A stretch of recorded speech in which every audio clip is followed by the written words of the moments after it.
applause for Syria's president, but one its people have heard little from for 2 months.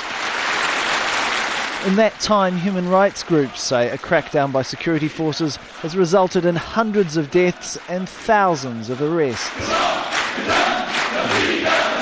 Speaking at what he described as a defining moment in the country's history, Bashar al-Assad said those behind the unrest are criminals and radicals. Those radical and blasphemous intellectuals who, as we have seen in the past, have tried to infiltrate the country, have the same school of thought as has existed for decades, the same techniques lurking in the dark and hiding behind masks.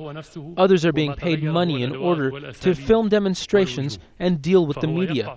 Some are also paid to take part in demonstrations. He commended the patriotism of those who fought on the side of the government, but said the protesters were little more than vandals, exploiting a legitimate demand for reform. On some occasions, peaceful demonstrations were used as a cover where armed infiltrators were hiding. On other occasions, they assaulted civilians, army, and military personnel. Schools and public roads were closed by the force of the gun. They smeared the image of the country abroad and called for international intervention.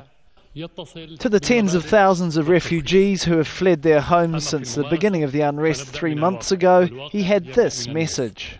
I call on all those people who left their homes to return immediately, namely the residents of Jisr al-Shugur and neighboring villages who fled to Turkey. If they are fearful that the state will want revenge, I tell them it's not true. The army is deployed there for their own safety and security. Bashar al-Assad repeated earlier comments, saying he's firmly behind reforms to how the country's ruled, but said those reforms should be determined by the people through a process of dialogue, not by the president alone. It's clear some Syrians are willing to take part in that dialogue. What's less clear is what role those who reject the reform process will have in the country's future. Tarek Bazley, Al Jazeera. We're bringing you reaction to that speech by Bashar al-Assad, but Syria has banned journalists from reporting in the country. So our correspondent Rula Amin, she's monitoring the situation for us from neighboring Beirut. And we also have Anita McNaught. She's on Syria's border with Turkey. Rula, if I'll just come to you first. And any comments there from the president, from Bashar al-Assad, that will appease the opposition, not only those in exile, but those in Syria as well? It doesn't seem like it from most of the people we have managed to speak to. They said it was not enough. Yes, he did talk about reform, that reform is a conviction for him. It's in the best interest of the country. He said there will be national elections. He was willing to consider changing the constitution. But they were hoping, and what they wanted was more clear announcement, concrete steps that would say he is willing to let go of power, that he was going to cooperate with them to find a safe, peaceful exit for him and for the regime, for a new Syria, for a peaceful transitional way to get Syria to become a more democratic state. This they did not hear. He was very clear that he was going to lead the process of reform. He was not very specific on his plans on how to reform. He acknowledged this himself. Also, the opposition were hoping that at least he would make some concrete gestures to build confidence. For example, allowing protests to go on, to say that he was pulling his security forces out of the centers of town. This has not happened, and the protesters did not hear, and so they are disappointed. Okay, Rilla, thank you very much. Live from Beirut, thank you. Well, more than 10,000 Syrians have already crossed into Turkey, and they're seeking refuge from the violence that's going on in their country. And Al Jazeera's Anita McNaught, she's joining us now from a refugee camp on the Syria-Turkey border. Anita, what are the refugees there that you've managed to speak to? What have they told you about their reaction to the president's speech?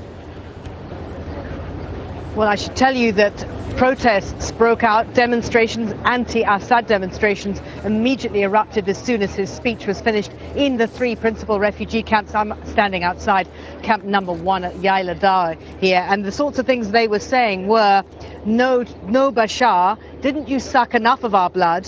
What did we do for you? We only asked for freedom.